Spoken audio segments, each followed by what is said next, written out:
interesantes las perspectivas que nos pueden aportar cada uno de los ponentes que vamos a tener hoy. El acceso a la vivienda a precios asequibles se ha convertido en una de las mayores preocupaciones de la sociedad actual. Los gobiernos hayan lanzado diferentes estrategias para mejorar las condiciones de acceso a la vivienda de la población.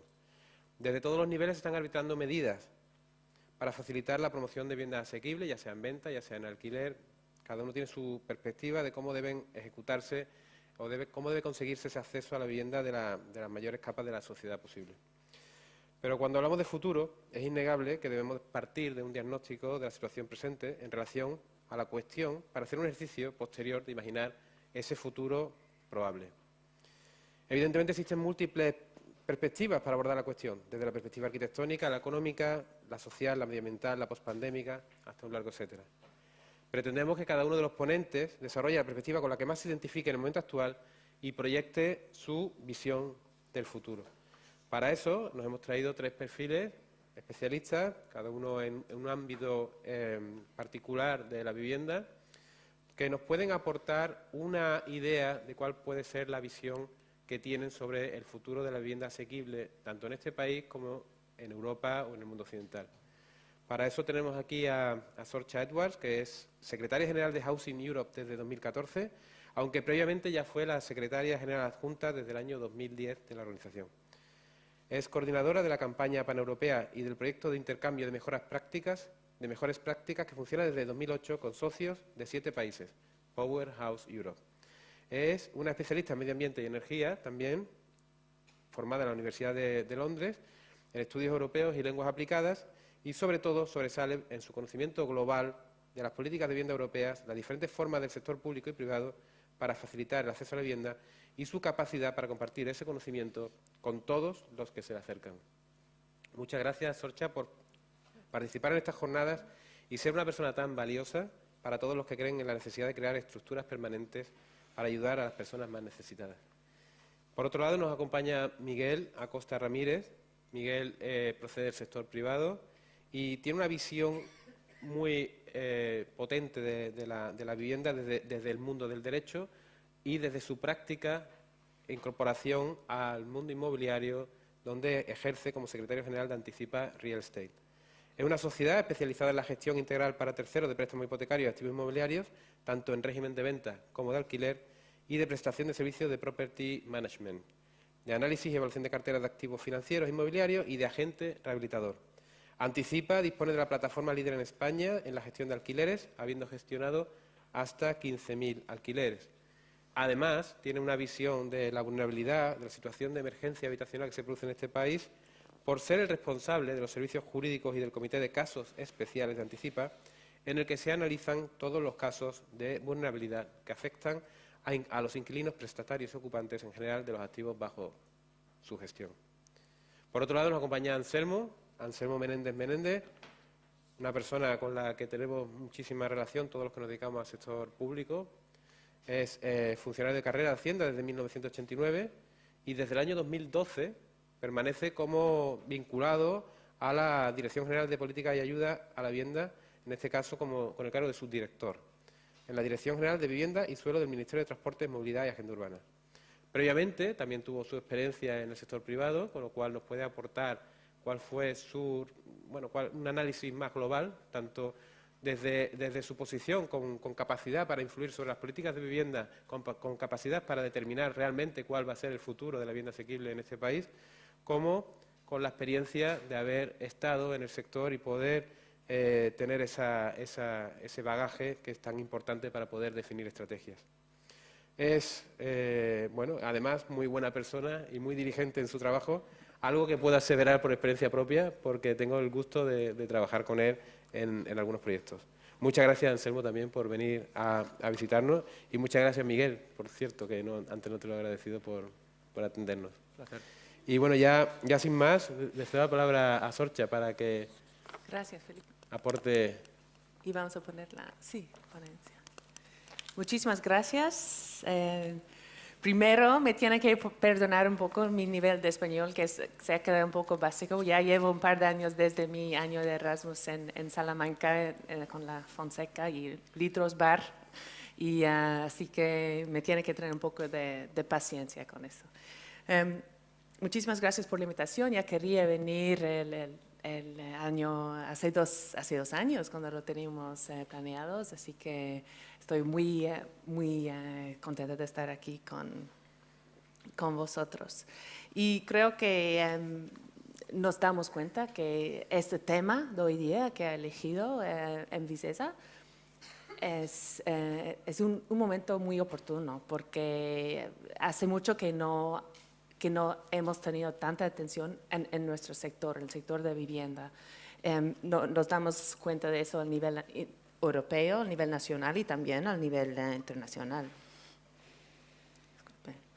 Sí, y ese reconocimiento a nivel político es la importancia no solo de la vivienda, y hemos enfatizado durante esa pandemia la falta de vivienda adecuada en Europa y el impacto sobre la salud también de la vivienda inadecuada. Pero ahora es el momento, sobre todo este año que estamos a nivel europeo examinando cuáles son las condiciones optimales para inversión en el sector social cuando salimos de esa pandemia. Así que no se puede enfatizar tanto la importancia de comunicar nuestros retos, nuestros problemas ahora, en estos momentos. Así que creo que es un momento muy, muy oportuno.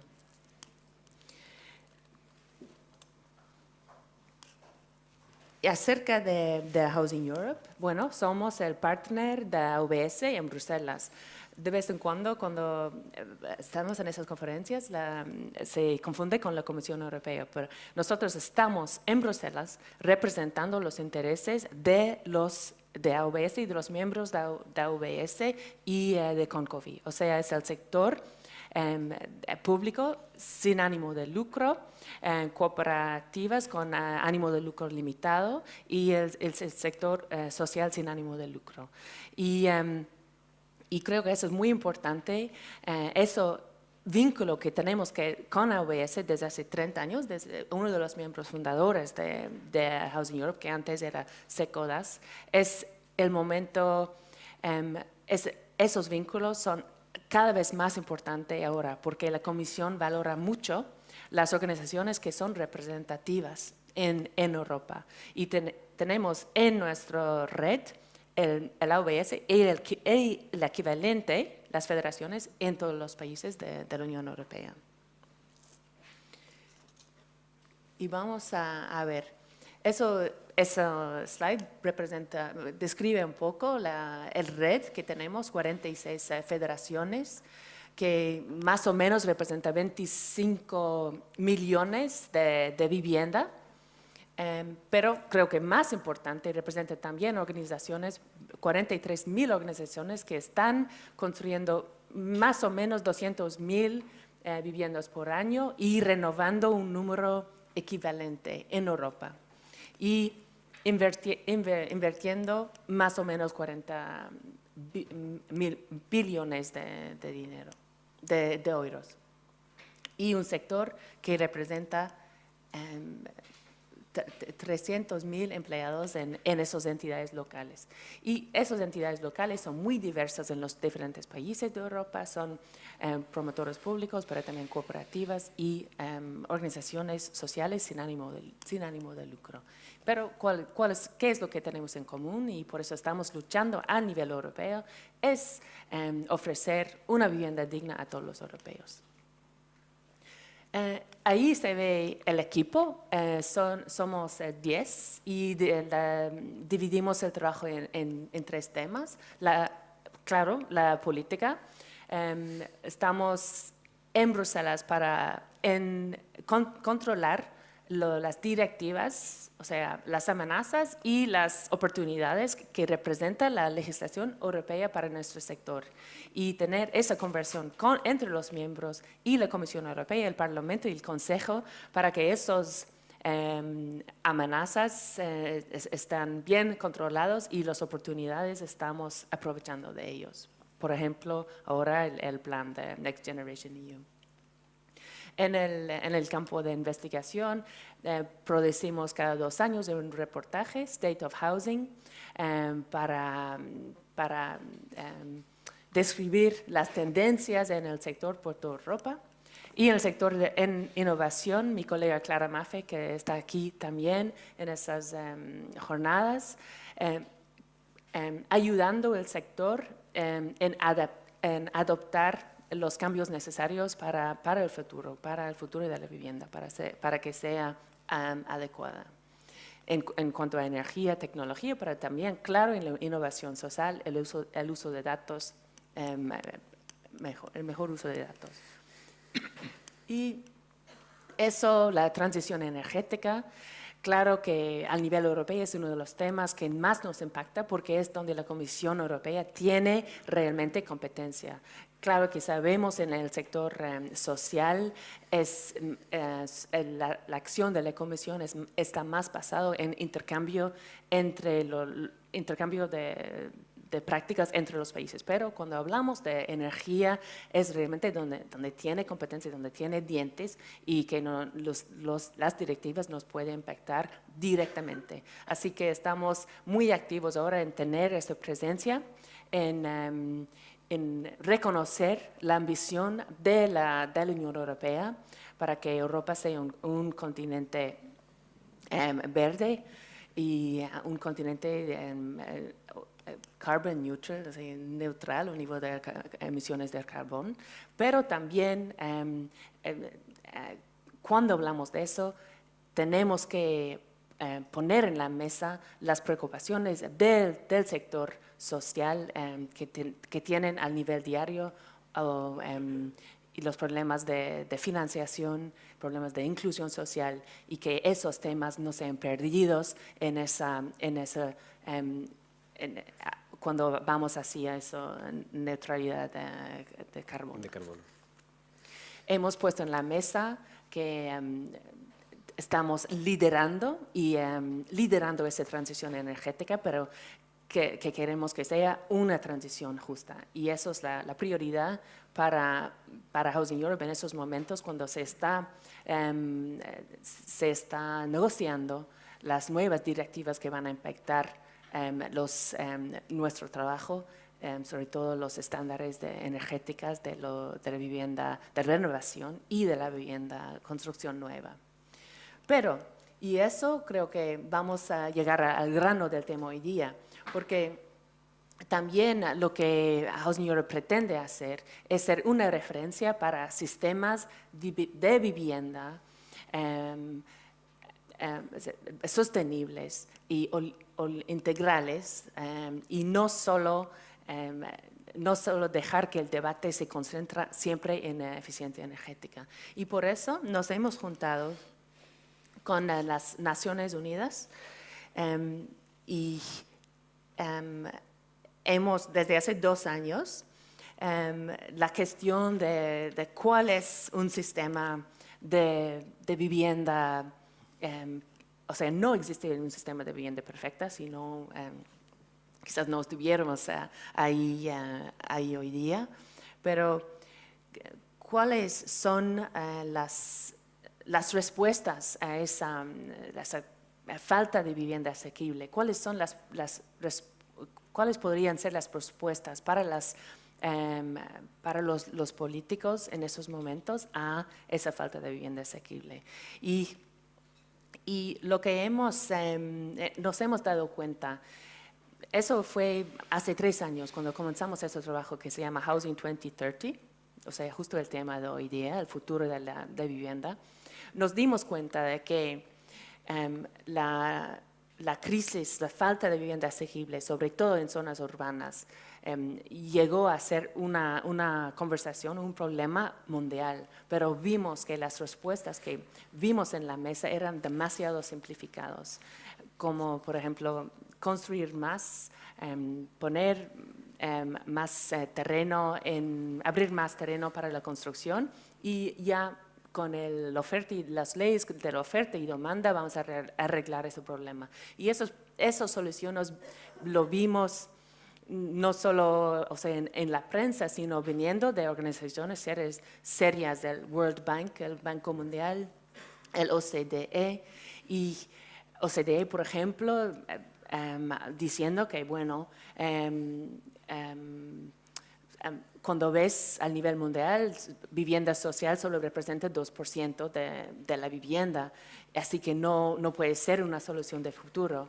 Pero cuando vas en nuestra realidad, vemos que en muchos países, por ejemplo, Austria y Dinamarca, representa hasta el cuarto de la vivienda. Así que vimos que teníamos que entrar en esa conversación mundial para poner en la mesa las soluciones que funcionan. Y ahora está ahí también para publicado, tenemos también un sitio web, Housing 2030, y hay los buenos ejemplos de gobernanza, de financiación, de gestión de terreno, y que han funcionado bien a largo plazo para que haya adecuada vivienda asequible.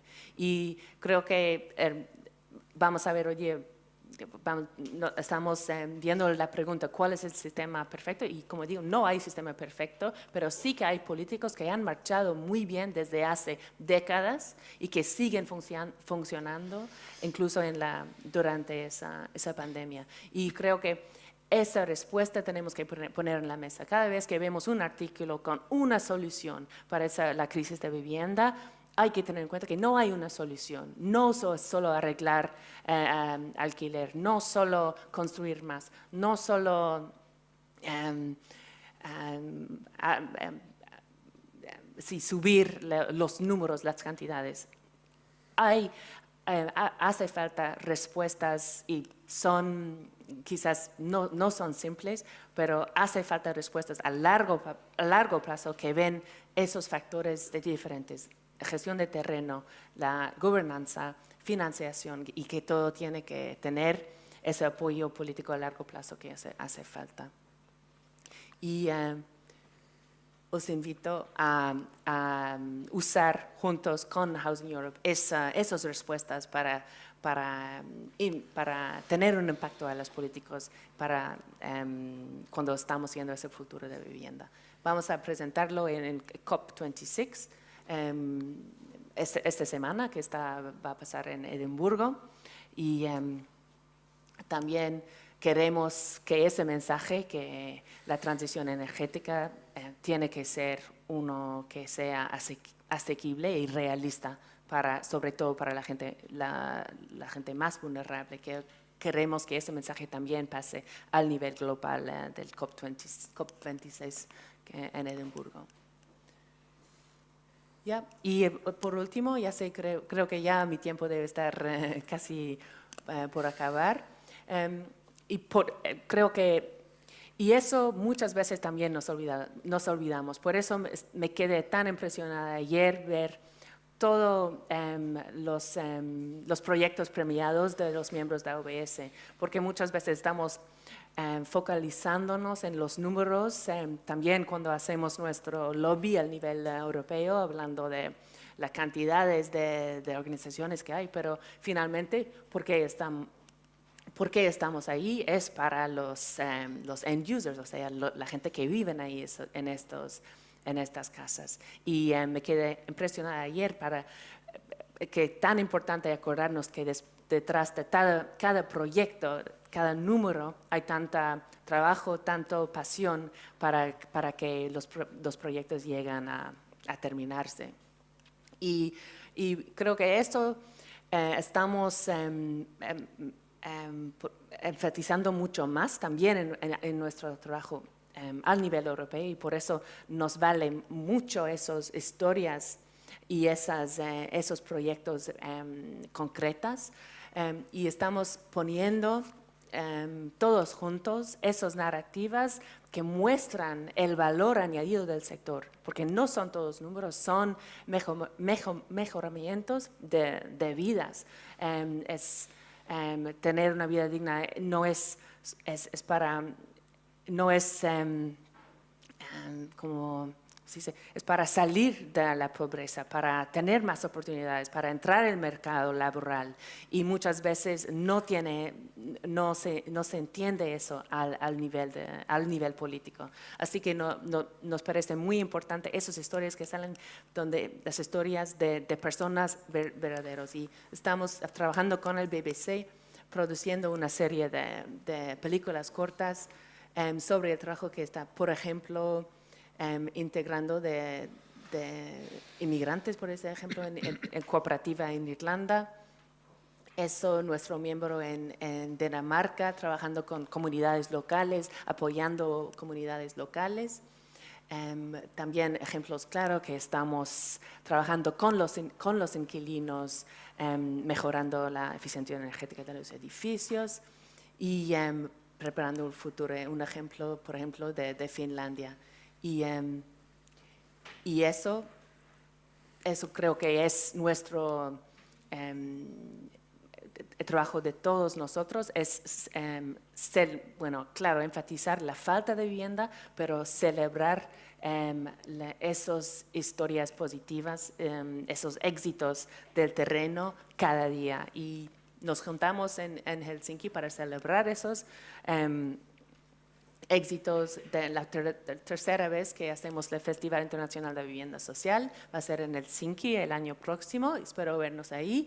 Y espero ver también muchos de los premiados de ayer que espero que los veamos también al nivel europeo en los premios que organizamos con la Organización Internacional de Inquilinos, en el Eurovision de vivienda responsable en Europa. Muchas gracias, Felipe. Muchas gracias, Sorcha.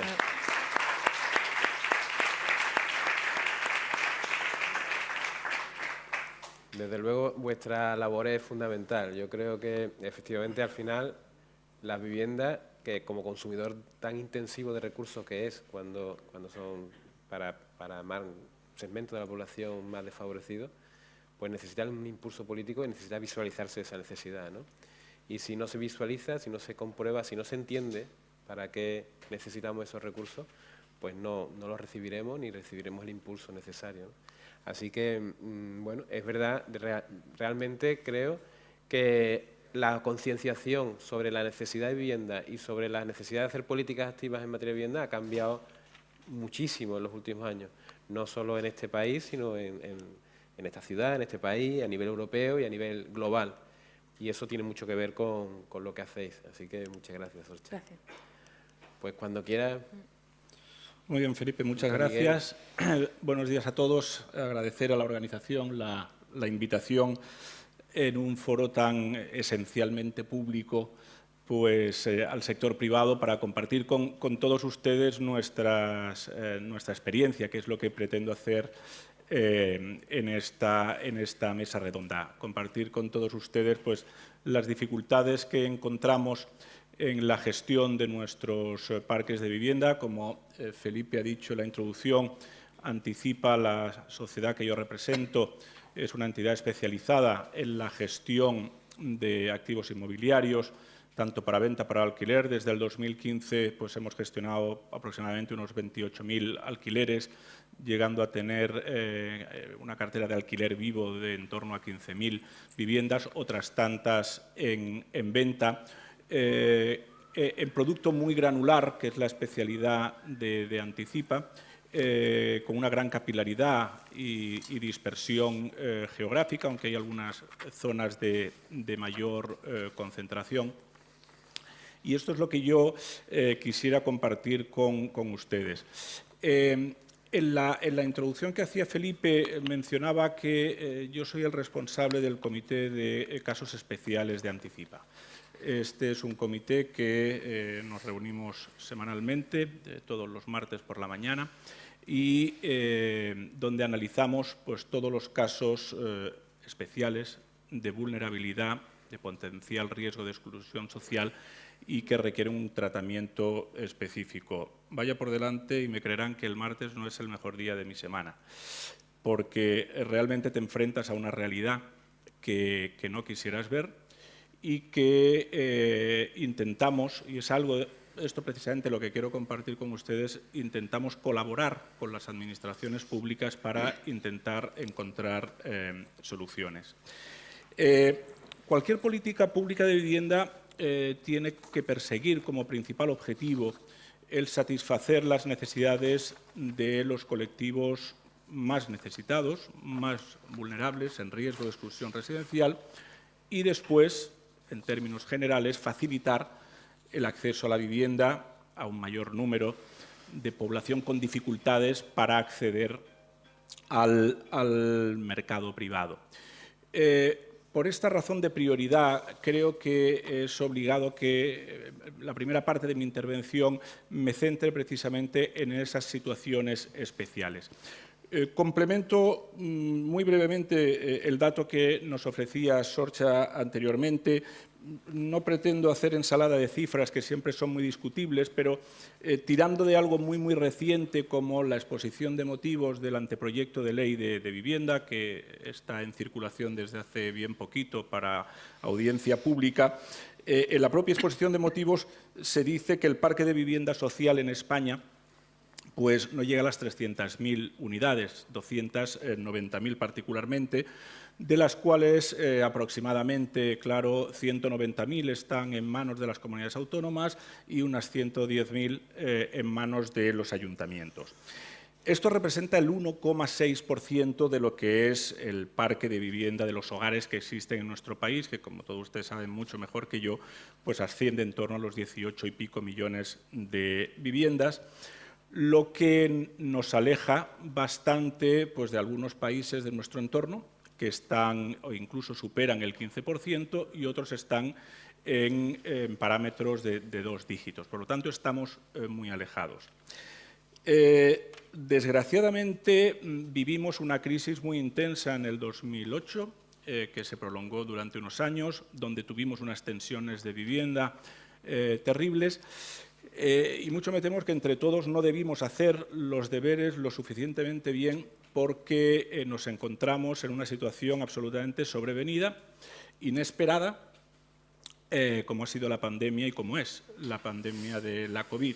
Y afrontamos esta situación pues, con estas cifras, cuando todavía no habíamos sido capaces de digerir y de dar una respuesta a las personas necesitadas en situación de máxima urgencia y aquellas otras que requerían, además, una cierta ayuda para poder acceder a la vivienda. Por lo tanto, nos encontramos, sin lugar a dudas, hoy en día en una situación de emergencia habitacional, sí. Tampoco podemos decir que es una situación de emergencia habitacional para toda España, no hay que generalizar. Todos sabemos que cada territorio tiene sus particularidades. Sí que es cierto que esa situación de emergencia habitacional es absolutamente incontestable pues, en las zonas más densamente pobladas, en las zonas que todos identificamos como las zonas más tensionadas, como puede ser pues, Cataluña, Madrid, el Levante, Baleares y algunas zonas de Andalucía y algunas poblaciones en particular. Pero estamos hablando de mucha gente afectada a la que le tenemos que dar una respuesta, insisto, una primera respuesta inmediata que no es incompatible, aunque es prioritaria, con que de forma paralela se vayan desarrollando por los poderes públicos, a quien compete, unas políticas de vivienda con una visión a medio y a largo plazo que permita precisamente que ese sector de la población, desgraciadamente también muy amplio, que no se encuentra ahora mismo en una situación de vulnerabilidad, sea capaz de acceder a la vivienda con unas tasas de esfuerzo razonables. Yo creo que hay un cierto ya consenso, tanto nacional como internacional, que esa tasa de esfuerzo tiene que estar en torno al 30%. Por lo tanto, para dar solución a esa situación de emergencia habitacional es imprescindible que haya un plan de choque urgente. Como todo plan de choque, se requiere de medidas más que estructurales, muy coyunturales. Las estructurales creo que vienen en una fase posterior para ese segundo proyecto más a medio a largo plazo, que, como todo lo que se necesita, sobre todo, es una mayor dotación presupuestaria urgente. una mayor dotación presupuestaria urgente. Estoy seguro que Anselmo, con mucha más autoridad que yo, nos podrá ilustrar de cuáles son los planes que tiene previsto y los programas el Ministerio, pero es necesario un programa que permita que las familias se mantengan en sus viviendas, es decir, que sean capaces de hacer frente al pago de sus alquileres, al pago de sus hipotecas, en ausencia de vivienda que nutra el parque de vivienda social de las distintas administraciones. Es decir, es cierto que se ha hecho un esfuerzo en los últimos años promotor por promover vivienda. La promoción es lenta, nada que ustedes no sepan mucho mejor que yo, y por lo tanto eso no es de resultado inmediato. Abro un pequeño paréntesis para mencionar que a mí personalmente me pareció interesante la medida que adoptó el Ayuntamiento de Barcelona hace un par de años con una prueba piloto de alternativas habitacionales modulares, con unos, eran de hecho contenedores que se adecuaron para vivienda. Sinceramente me pareció interesante, desconozco porque desgraciadamente no pude asistir, si en la intervención de Javier Burón pues a lo mejor ilustró de cómo iba ese proyecto, y hay dos promociones más en ese sentido. Quiero decir que me parece que las promociones alternativas hay que estudiarlas, porque permiten a lo mejor dar una respuesta más inmediata, por supuesto, manteniendo, faltaría más, los estándares de dignidad, calidad, eficiencia energética, etcétera. Entonces, pese, como decía, a esos esfuerzos por promover, a esos esfuerzos que se han producido también por adquirir las administraciones públicas directamente vivienda como medio más inmediato para ir nutriendo ese parque público de vivienda, lo cierto y verdad es que no ha sido suficiente. No existe, no ha sido suficiente. Por lo tanto, la alternativa a eso es poner en marcha un paquete de medidas de choque que se llevan implantando desde el primer Real Decreto del Gobierno, el 1120 de marzo, para dar una respuesta al COVID, y allí había ya unas medidas de suspensiones de lanzamientos, de prórrogas de alquileres, de moratorias de alquileres, de moratorias hipotecarias en su momento. Como ustedes bien saben, ese Real Decreto ha sido prorrogado muy recientemente, hace escasos días, por el Real Decreto 21-2021, que prorroga todas esas medidas a las que me refiero después hasta el 28 de febrero de 2022. Dicho lo cual, insisto, se necesita urgentemente que las administraciones públicas, particularmente las administraciones locales, dispongan de recursos para poder asistir a sus ciudadanos que se encuentran en esta situación. ¿Podemos desde el sector privado contribuir a paliar esta situación de emergencia habitacional? Sin duda, sí.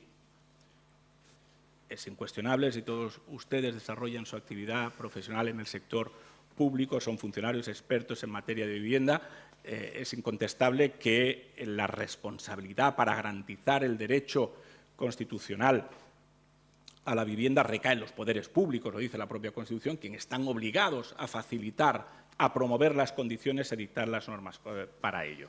Dicho lo cual, el sector público, el sector privado puede colaborar, sí. ¿Cómo podemos colaborar? Pues mire usted, podemos colaborar tanto en el micro como en el macro, es decir, podemos ayudar a poner a disposición de la Administración pública nuestras viviendas en régimen de alquiler, de cesión de uso, para que a su vez sean alquiladas o puestas en cesión de uso para los particulares. Me refiero muy brevemente al programa en el que estamos ahora mismo en nuestra compañía más volcado, un programa impulsado por la Agencia Catalana de Habitatge Catalana, el programa Realojemos o Reallotgem, que básicamente consiste en que entre el privado y la Administración suscribimos un contrato de arrendamientos por el periodo LAU de 7 años y después la Administración cede en uso o subarrienda ese alquiler a aquellas familias que ya han tenido una resolución favorable de mesa de emergencia. La retribución que recibe el privado pues, se remite a la Ley de Control de Rentas catalana. No les descubro nada si le digo que el sector, los propietarios de viviendas destinadas al alquiler, han sido muy críticos con la ley de control de rentas por entender que no parecía que fuera un mecanismo idóneo. Dicho lo cual, en situaciones de emergencia entendemos que esa colaboración en esos términos pues se tiene que producir y se está produciendo. Y estamos siendo tremendamente proactivos en ello. Creemos en el programa, esperemos que tenga una mayor dotación presupuestaria, pero creemos que puede ser de rápida ejecución. Encontramos mayor celeridad y mayor facilidad cuando contratamos directamente con la Administración que no cuando las ayudas se entregan directamente a los ciudadanos para que se lo dé, en su caso, a los propietarios. El sistema lo vemos mucho más ágil y estamos siendo tremendamente proactivos con este programa en particular. Hago un apunte, como ustedes también saben, en Cataluña existe, cosa que no ocurre en ningún país, ni en el resto de España, ni en ningún país de la Unión Europea, una obligación de hacer alquileres sociales obligatorios a personas en situación de vulnerabilidad. Es decir, lo mismo que cubre el programa al que hacía referencia ahora, pero dándose otras circunstancias, el gran tenedor tiene que ofrecer un alquiler social en el cual ya no hay contribución alguna de la Administración y exclusivamente hay unos alquileres muy, muy por debajo de mercado. Estamos hablando de alquileres que en una media pueden llegar a 120 euros y que cumplimos, por supuesto, faltaría más rigurosamente, pero entenderá que ahí el sector privado no se vuelque, no sea totalmente proactivo, porque entendemos realmente que no es una medida justa, que no es una medida ponderada. ¿Qué quiero decir? Que cuando se ponen encima de la mesa propuestas que son razonables, el sector privado va a estar ahí, por experiencia propia. Vamos a estar ahí siempre que haya propuestas razonables. Otra de las medidas que se han adoptado y que se reiteran en cualquier análisis o estudio que se haga tanto a nivel nacional como a nivel europeo, la suspensión de los lanzamientos.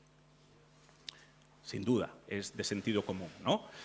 Para personas vulnerables. Esta suspensión de lanzamiento se inició circunscribiéndola exclusivamente a situaciones COVID, pero después, precisamente, con el Real Decreto 3720 de finales del mes de diciembre del año 20, se amplió a cualquier situación de vulnerabilidad. En esta suspensión de lanzamiento, primera cuestión, la suspensión de lanzamiento no es algo novedoso, por lo menos para mí. Es decir, lanzamientos, antes de que existiera esta normativa, ya hacíamos suspensiones de lanzamiento para intentar alcanzar soluciones. Es decir, por lo menos en mi experiencia profesional, esto no ha supuesto un antes y un después. Evidentemente que se suspendían lanzamientos. Muchas veces lo que no trasciende es cuando se produce algún lanzamiento, muchas veces no trasciende cuántas veces ese lanzamiento había sido suspendido con anterioridad y no se había podido encontrar una solución. Y en toda la arquitectura de la suspensión de lanzamiento aparece la palabra mágica de los servicios sociales, ¿de acuerdo? Y todo parece pivotar en los servicios sociales.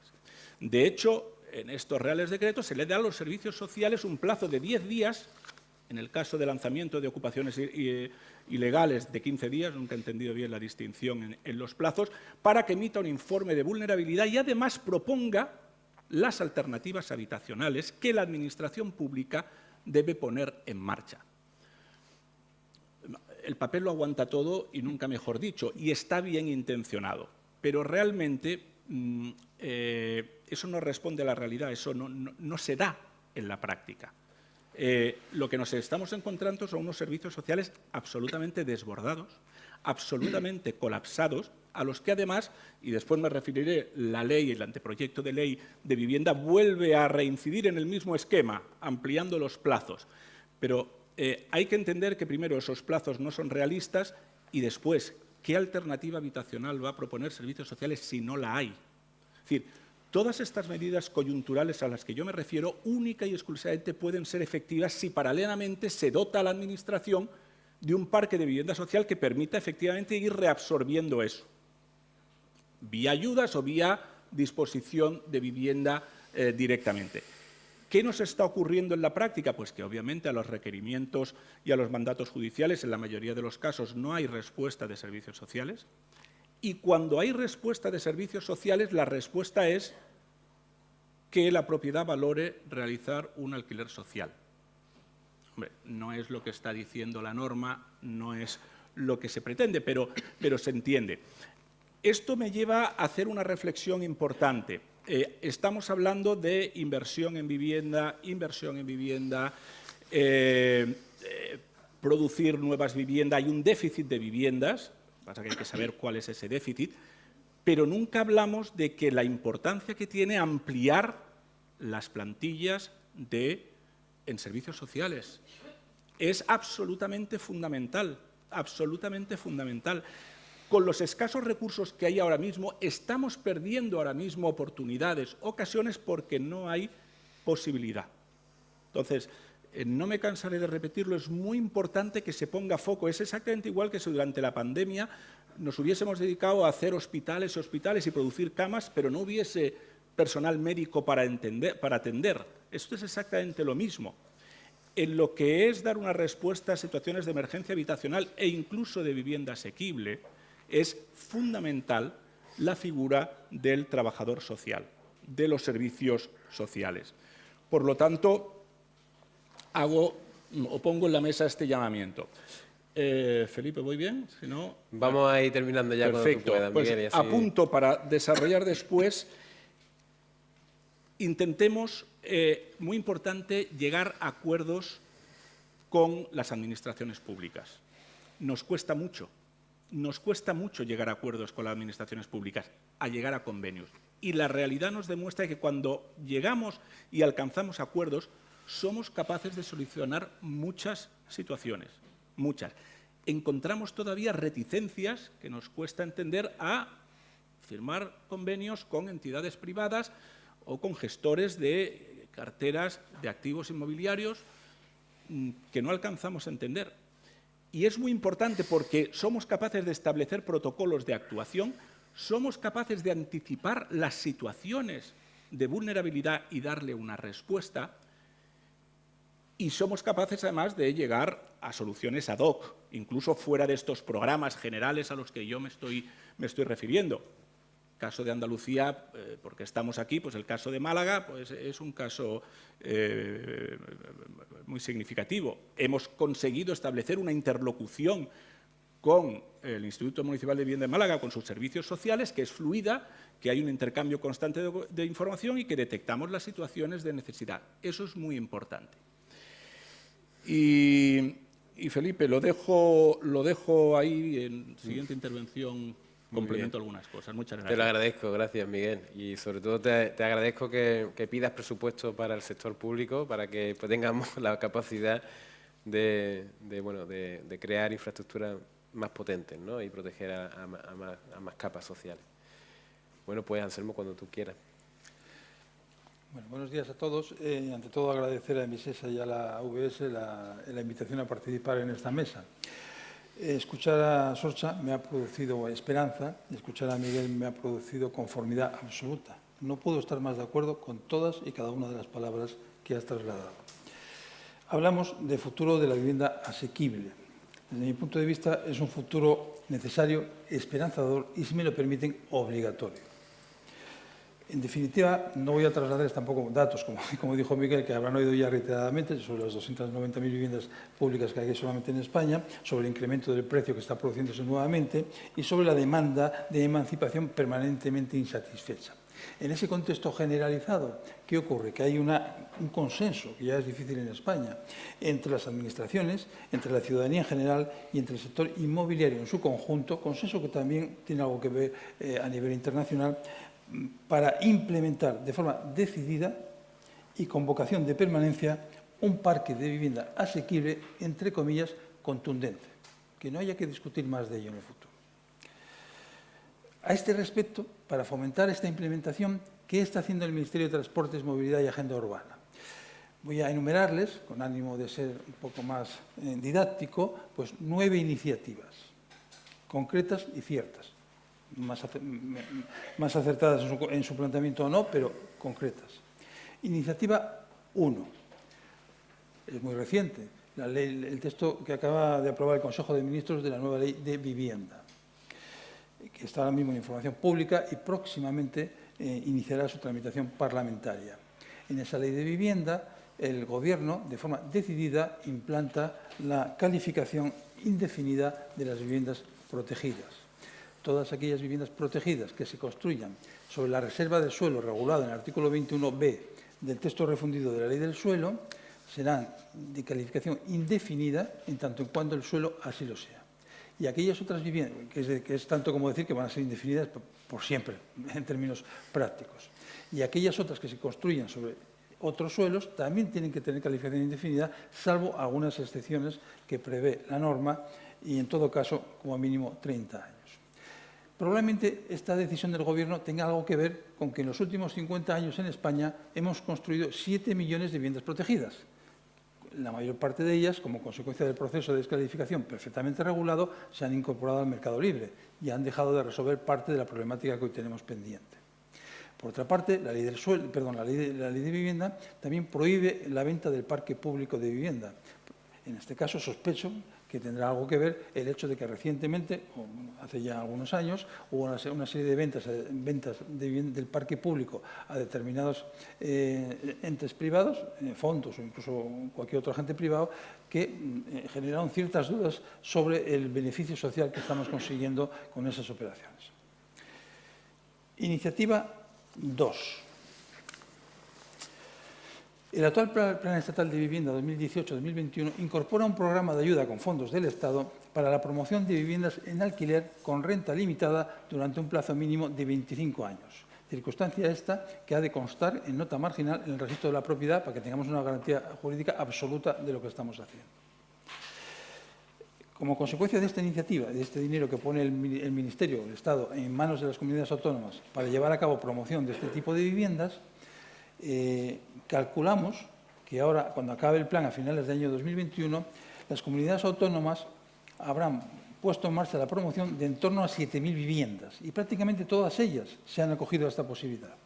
Andalucía, Asturias, Baleares, Canarias, Cantabria, Castilla y León, Cataluña, Galicia, Extremadura, Madrid, Murcia y La Rioja. Prácticamente todas ellas están en ello. Es importante fijarnos en este plan de vivienda 18-21 en un matiz concreto. Este plan posibilita que con fondos del Estado, en todo el territorio nacional, la comunidad autónoma que así lo estime oportuno pueda promover viviendas para alquiler asequible. En todo el territorio nacional. El Estado no se olvida de nadie. Iniciativa número 3. Dicho lo anterior, hay territorios y zonas en las que hay un problema de tensión en el mercado de la vivienda más importante que en otros. Y para ello, ¿qué hace el Ministerio de Transportes, Movilidad y Agenda Urbana? Pues conveniar con determinadas administraciones, comunidades autónomas o ayuntamientos a través de subvenciones nominativas en las leyes de presupuestos generales del Estado para que con los fondos del Estado esas entes, las comunidades autónomas o los ayuntamientos, puedan promover directamente vivienda pública o incluso licitar derechos de superficie o concesión demanial para conseguir una vivienda también asequible o social en su caso.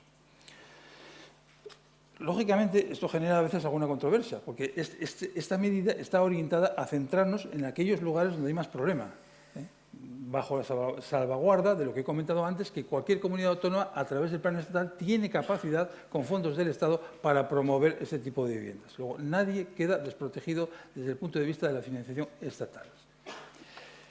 Iniciativa número 4. SEPES. Hubo un momento, cuando el ministro Ábalos tomó posesión, que habló en público del Plan 20.000. Hoy se llama Plan de Vivienda para Alquiler Asequible. ¿En qué consistía básicamente ese Plan 20.000? Entre otras muchas cosas, pues el Ministerio miraba para adentro. Oye, si tenemos que conseguir que se fomenten viviendas asequibles, ¿verdad? Primero miremos para adentro nosotros. Entonces miramos a SEPES, a la entidad pública empresarial que depende de nuestro ministerio. Y nos encontramos con que SEPES, ¿verdad?, tiene suelo residencial, grandes bolsas de suelo residencial que pueden ser desarrollados para promover vivienda asequible o social en su caso, depende de dónde estén ubicados. Esos suelos, con carácter general, son de carácter patrimonial y que vienen normalmente del Ministerio de Defensa, de los antiguos cuarteles y de otras administraciones, de otros ámbitos de la Administración General del Estado. ¿Qué es lo que planteamos? Si SEPES tiene suelos calificados para uso residencial con naturaleza patrimonial, pues lo que planteamos es a ver de qué manera podemos licitar, mediante colaboración público-privada, derechos de superficie sobre esos suelos. Lo que estamos planteando, en esencia, es una regulación explícita para el derecho de superficie en estos supuestos, porque el derecho de superficie, yo no soy abogado, Miguel me corregirá, pero en principio está regulado de una forma muy sucinta, en 2 o 3 artículos en la ley del suelo y algo en el Código Civil. Pero para estos supuestos concretos que ahora queremos desarrollar e implementar con naturaleza de futuro, ¿verdad?, se necesita una regulación más completa. Tan es así que la primera regulación que hemos establecido fue en el Real Decreto Ley 26/2020, de 7 de julio, de medidas de reactivación económica para hacer frente al impacto del COVID, en el cual implementamos en el artículo 31 una serie de especialidades del derecho de superficie o concesión demanial para la promoción del alquiler asequible o social mediante la colaboración entre administraciones públicas y la iniciativa privada. Es decir, que ya en este Real Decreto Ley, con rango de ley, empezamos a regular algunas cosas concretas que pueden afectar a este modelo de colaboración público-privada que queremos desarrollar con más garantía jurídica. En este caso concreto, hablamos de la posibilidad de que el canon sea cero, que no estaba tan claro, que se pudiera hacer licitar un derecho de superficie con canon cero. Aquí ya lo dejamos claro con rango de ley. Hablamos, por ejemplo, también de que los convenios entre las distintas administraciones que se formalicen para llevar a cabo estas actuaciones pueden tener 80 años de vigencia. Eso era imposible con la legislación habitual, que como mucho serían 4 más 4, 8 años. Hablamos también de que las viviendas que se promuevan para alquiler asequible tendrán la consideración, siempre de acuerdo con la normativa autonómica, de viviendas de protección pública y que esta naturaleza de vivienda asequible prevalecerá sobre otra consideración previa en tanto en cuando esté vigente el convenio que las haya regulado. Y hablamos también, por ejemplo, de que las actuaciones del Estado se realizarán a través de SEPES y se establece una garantía para la sostenibilidad económica de SEPES para que SEPES esté salvaguardada desde el punto de vista económico en todas estas actuaciones de gran responsabilidad. No obstante esto, todavía seguimos pendientes de más regulación. Queríamos, en el Real Decreto Ley 19/2021 de 5 de octubre, reciente, haber implementado más medidas vinculadas a la regulación de estos derechos de superficie. Por razones no deseadas por este Ministerio, pero diferencia de criterio con el Ministerio de Hacienda, la Dirección General de Patrimonio, pues tuvimos que posponerlo y seguimos trabajándolo. Lo que queremos implementar, en definitiva, son 3 cosas más. La primera, aclarar la regulación de la licitación de los derechos de superficie, si tiene que ser vía ley de patrimonio de las administraciones públicas o vía ley de contratos del sector público, que hay un debate largo y complejo, aun cuando ya ha habido administraciones, como es el caso de Madrid, que lógicamente sacó licitaciones amparadas en la ley de patrimonio de las administraciones públicas. Luego, en todo caso, lo que regulemos tendrá que respetar, entiendo, lo que ya se ha producido con otras administraciones. En segundo lugar, quisiéramos también regular el tema de que en el caso de que haya que poner una aportación adicional se pueda poner sin más, es decir, con rango de ley, que no se puede interpretar si es subvención o si no es subvención. Por ejemplo, supongamos que vamos a hacer 400 viviendas en un ámbito determinado y el SEPES va a licitar el derecho de superficie y el Ministerio le dice al SEPES, tú tranquilo, que yo te voy a pagar a ti lo que te ha costado el suelo, y le decimos, tú tranquilo, que yo te voy a pagar a ti lo que te ha costado la urbanización, y tú tranquilo, que es la tercera variable en la que yo le digo al SEPES, tú tranquilo, que te voy a pagar también lo que cueste la viabilidad del proyecto. Es decir, si para conseguir que esas 400 viviendas estén en un alquiler determinado, 5 euros, 4, 3, lo que proceda, no llega simplemente con dar el suelo gratis, sino que además hay que poner una aportación adicional, pues queremos que se pueda poner, que el Ministerio la pueda poner y que tenga cobertura legal contundente sin ninguna interpretación confusa que pueda generar malentendidos. Y también queremos regular con algo de ley la no aplicación en estos supuestos del artículo 10 del reglamento que desarrolla la ley de desindexación. Ese artículo 10 hace referencia al periodo de recuperación de la inversión y a las tasas de descuento, a los tipos, a la TIR de aplicación. Todo esto está diseñado, lógicamente, para una contratación pública de carácter general. Para este supuesto específico no cabe, no engarza bien y por eso queremos regularlo de una forma específica. Luego, en principio, lo primero, una regulación más completa, cierta y fiable del derecho de superficie para este tipo de actuaciones. En segundo lugar, lo que haríamos sería un convenio entre el Ministerio y SEPES para decirle a SEPES, oye, tranquilo, que no menoscabamos tus cuentas. El Ministerio es quien va a aportar todo el coste de las operaciones. Y, en tercer lugar, habría un convenio de colaboración entre el Ministerio, SEPES y la comunidad autónoma afectada, en el que diríamos, entre todos, el Ministerio pone el dinero, SEPES se encarga de licitar las obras y vigilar la ejecución de las obras hasta la finalización, y, por último, una vez que están las obras acabadas y el derecho de superficie constituido y se van a iniciar los alquileres de las viviendas, en ese momento se traspasa todo el conjunto a la comunidad autónoma para que tutele los 75 o 50 años del derecho de superficie y al final de ese periodo queden en manos de la comunidad autónoma. Esa es la estructura básica de lo que estamos planteando. Cuesta trabajo, cualquier cosa en materia de vivienda, en materia de administración, es muy difícil, ¿no? Porque hay muchos ministerios implicados, pero estamos en ello. Aquí tenemos en cartera más o menos, en manos de SEPES, unas 14.000 viviendas afectadas por este procedimiento y estamos en ello. Iniciativa número 5. Esta tiene que ver con los fondos europeos. En el Plan de Recuperación, Transformación y Resiliencia, que ha sido aprobado también por Real Decreto el 5 de octubre, se ha incorporado las ayudas de hasta 50.000 euros, con un máximo también de 700 euros por cada metro cuadrado útil, para la promoción de vivienda social en suelo público, por un total de 1.000 millones de euros, fondos europeos que vienen, para hacer, calculamos más o menos, 20.000 viviendas. Bien sean viviendas directamente públicas o también sobre suelo público licitado con derecho de superficie o concesión de manial. Y esto tiene un plazo, esto ya no es en los plazos españoles que empezamos aquí en la comunidad autónoma, oye, que no llego, no sé qué, saca un Real Decreto, a ver si conseguimos medio año más, no sé, bueno, podemos más o menos internamente, pero esto no. Hay un plazo, 2026 y Europa. Y estas cosas son, bueno, lo de España también es serio, pero quiero decir que estas cosas no admiten margen de maniobra. Luego, en principio, esas 20.000 viviendas van a estar casi seguro acabadas en el año 2026. Iniciativa número 6. El incremento del Fondo Social de Vivienda que venía funcionando hasta este momento. Había un Fondo Social de Vivienda creado en el año 2012, en el que había unas 10.000 viviendas, de tal suerte que las entidades financieras habían conveniado con el Ministerio pues, poner a disposición de las vulnerables esas 10.000 viviendas. Y estaba funcionando bien, porque más o menos 9.000 y pico viviendas estaban ocupadas en régimen de alquiler por esas personas vulnerables. Algunas de ellas como consecuencia de un desahucio que tuvo la solución, desahucio, me han unido siempre con la palabra desahucio, que tuvo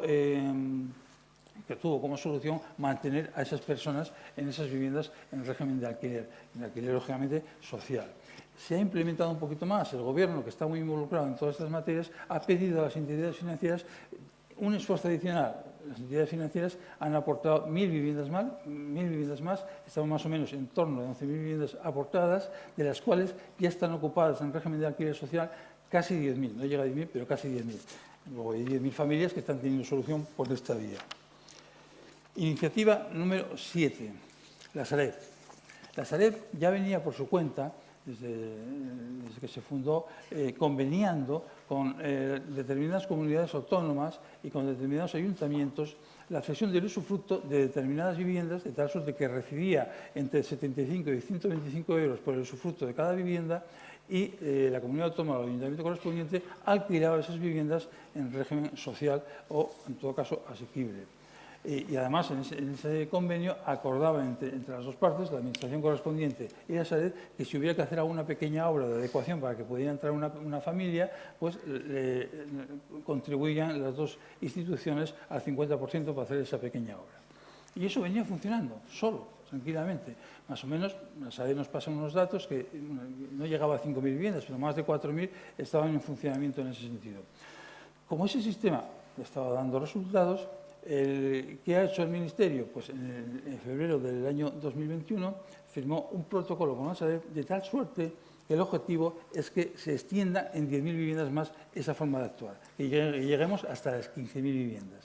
¿Y qué hemos hecho para incentivarlo? Pues que en el nuevo Plan Estatal de Vivienda 2022-2025, que ya ha sido sometido a información pública y que va a llamar Plan de Acceso a la Vivienda, hemos incorporado un programa para promover que la Sareb haga más convenios de este tipo. De tal suerte que en este caso a la comunidad autónoma le decimos, y a los ayuntamientos, seguir haciendo convenios con la Sareb de este tipo, que el Ministerio, con fondos del Estado, va a daros dinero para que paguéis la contraprestación que estabais pagando a la Sareb, con ánimo de acelerar los procesos. En total llegaríamos a 15.000 viviendas más. La iniciativa número 8 esta es una iniciativa que se está trabajando de cara a poder licitar un concurso de tal suerte que los grandes tenedores privados o no tan grandes tenedores pues puedan llegar a un convenio con la Administración, con el Ministerio, de tal suerte que cedan un número de viviendas importante, estamos valorando 30.000 viviendas más o menos, con objeto de que las cedan para que, con independencia de la relación jurídica que se establezca, pues estén en alquiler asequible y social, de tal suerte que el sector privado contribuya, como bien había dicho Miguel, y por supuesto que tenga la contraprestación correspondiente. No se trata de menoscabar al sector privado, ni tampoco hacerlo rico, ni mucho menos. Se trata de hacer justicia y ser equilibrados. Se trata de que el sector privado ponga a disposición de la ciudadanía en general las viviendas que tiene y que la Administración pública responda diciendo no vamos a menoscabar tus cuentas, no, vamos a simplemente ayudarnos mutuamente en un justo equilibrio que va a ir en beneficio del interés general. En este sentido, ya en el Plan Estatal de Vivienda 22-25, denominado, como les había dicho antes, Plan de Acceso a la Vivienda, ya se incorpora un programa de ayuda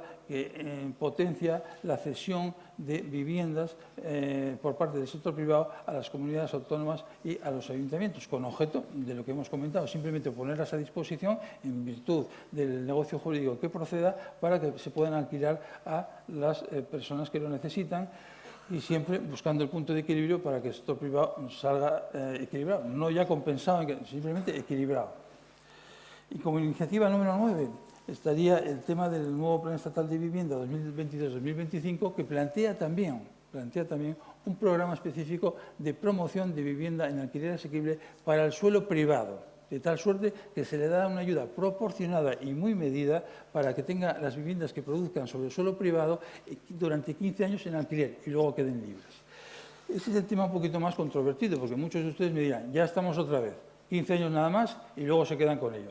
Pero hay que verlo también desde el otro punto de vista. En el Ministerio, ¿qué hacemos? Estamos buscando, abriendo todas las vías que podemos, todas, para incrementar y potenciar el parque de vivienda asequible, todas. Y una de ellas es, si hay suelos privados en los que solo nos cabe, o expropiamos, o si no, no podemos hacer otra cosa. Ahora, si a ese suelo privado le decimos, con una ayuda proporcionada, no lo que ocurría en el futuro, porque si les puedo hablar de las ayudas de subsidiación y subvenciones de los planes estatales antiguos para la promoción de vivienda en alquiler, que si hacemos números que deberían estar sorprendidos. ¿Cómo es posible que en aquella época no se abusara más de esas ayudas? Porque los números salían de maravilla, de maravilla. Lo que pasa es que en aquella época, lógicamente, finales de los 90, de los años 2000 y 2010, el sector privado se dedicaba más al negocio más sustancioso, que era comprar y vender. Y nadie se dedicaba a la vivienda en alquiler, pero era muy interesante. Y ahora lo que planteamos son ayudas muy medidas y equilibradas, nada de sobrados. Y lo que queremos, lógicamente, es que ese suelo privado pues, también nos ayude, evidentemente, durante 15 años. ¿Y qué pasa si a los 15 años, el caso más desfavorable, que a los 15 años queden en manos de las promotoras o sociedades que hayan recibido la ayuda? El caso más desfavorable es que, en efecto, que pasan al mercado libre y como poco, hemos incrementado la oferta de vivienda en el mercado libre, como mínimo. Y en todo caso, este tipo de actuaciones también permiten que en el año 10, por ejemplo, la Administración diga, oye, si se han hecho X viviendas, podemos decir, si estas X viviendas siguen, dependerá de cómo esté la situación dentro de 10 años, siguen durante otros 10 años o 15 o 20, lo que sea, se les da una dotación adicional para el caso de que quieran. Evidentemente no se puede forzar, ¿no? Pero no se trata de establecer políticas de vivienda estancas, sino que también tienen que ser movibles. Tenemos que adaptarnos a la realidad jurídica de nuestro entorno. Tenemos también que intentar que el sector privado, en lo que es puramente privado, en la medida posible, nos ayude, siempre y cuando sea con ayudas proporcionadas. Que nadie piense que esto es para hinchar a no sé quién. No, no, proporcionadas y muy medidas. Estas son las nueve medidas básicas dentro de un conglomerado muy complejo, obviamente, y ahí estamos a disposición de la ciudadanía y de todos ustedes. Gracias. Pues muchísimas gracias, Antonio.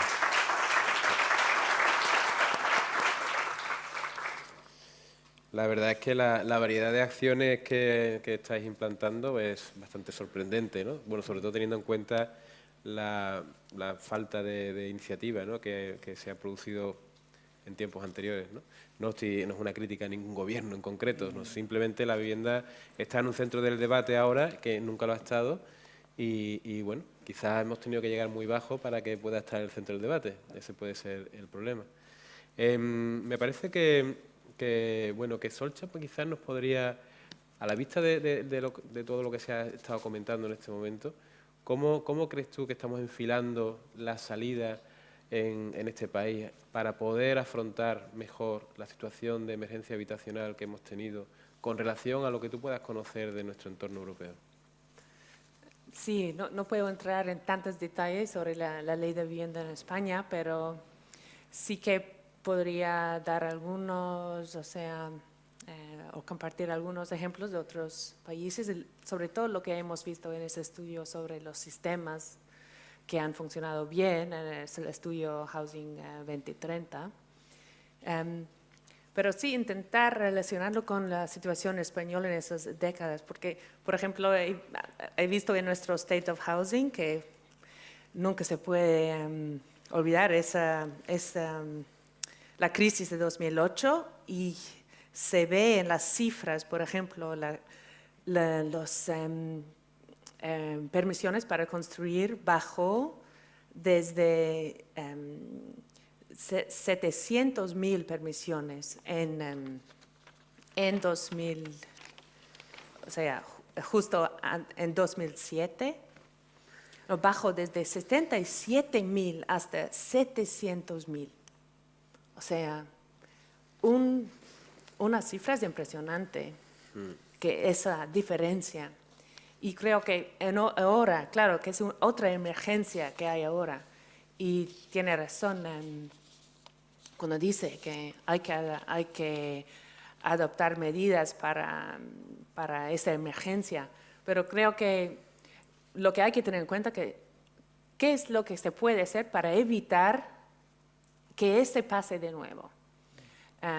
Que para construir un sistema de vivienda que sea mucho más resistente a esos choques económicos que ya sabemos que van a venir de nuevo. Esos choques económicos no son evitables. ¿Cuáles son las medidas que se puede, aprovechando de ese momento de tanta atención al sector, de esa nueva ley, que va a provocar, veo, muchas conversaciones en los meses que vienen? ¿Qué es lo que puede hacer para tener un sistema mucho más resistente y estable?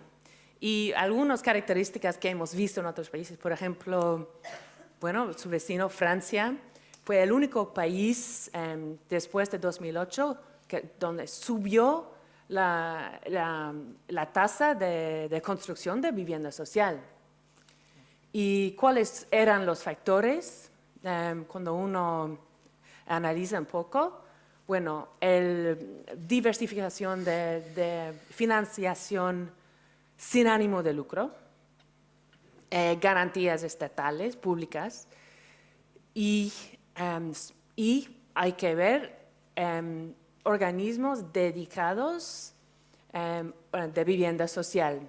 Tienen, organizaciones públicas, organizaciones privadas regulados por los poderes públicos sin ánimo de lucro, pero hay 10 millones de vivienda social en Francia, y lograron escapar de la crisis y actuar de una manera anticíclico, se dice, anticíclico. Y esas empresas de vivienda social eran realmente los partners económicos y sociales para poder. Y creo que eso hay que ver ahora. ¿Cómo es que, claro, es una emergencia, pero ya sabemos que en lo que es la vivienda, 4 años, 8 años, 10 años, no vale, hay que pensar en 30 años, en 60 años. Así que medidas de emergencia en ese sector, claro, de vez en cuando hace falta, pero hay que intentar aprovechar de ese momento de ir un poco más lejos y intentar fortalecer los actores,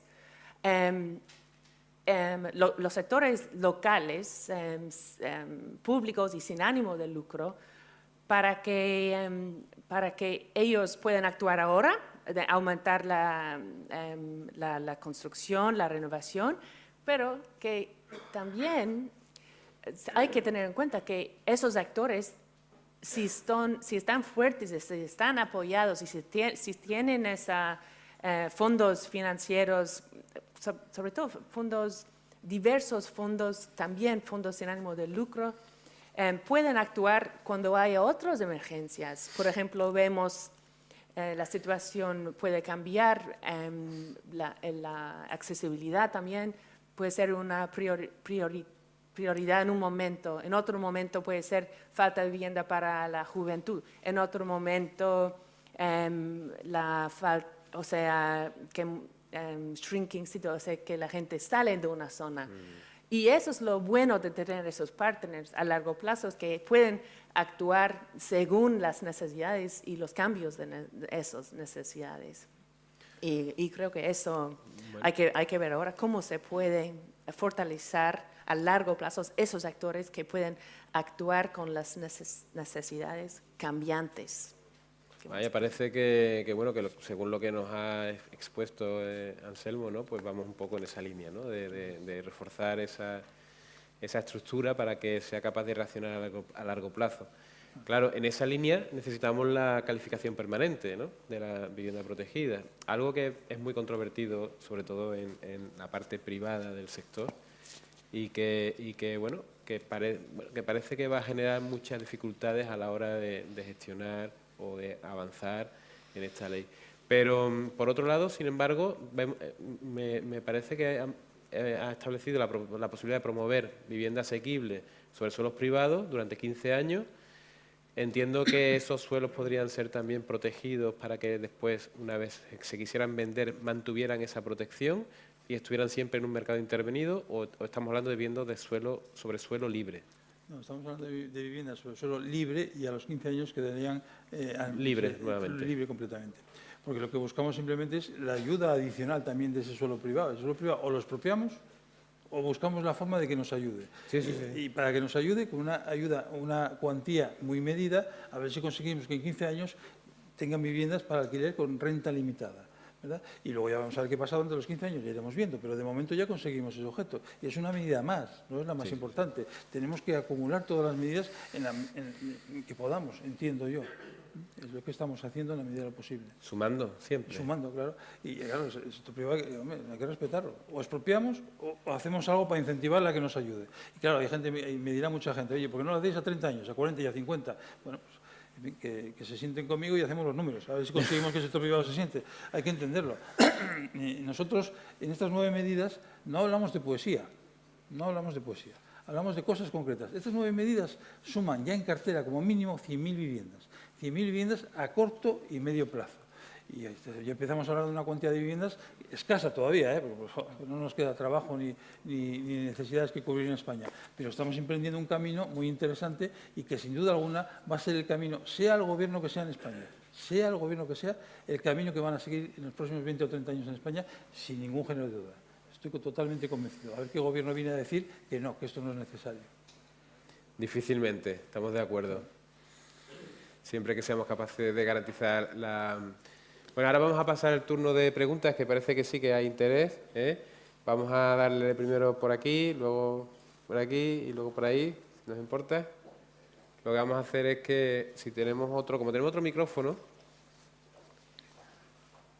para que haya menos pausa, ¿no?, entre una intervención y otra, si es posible, pasamos...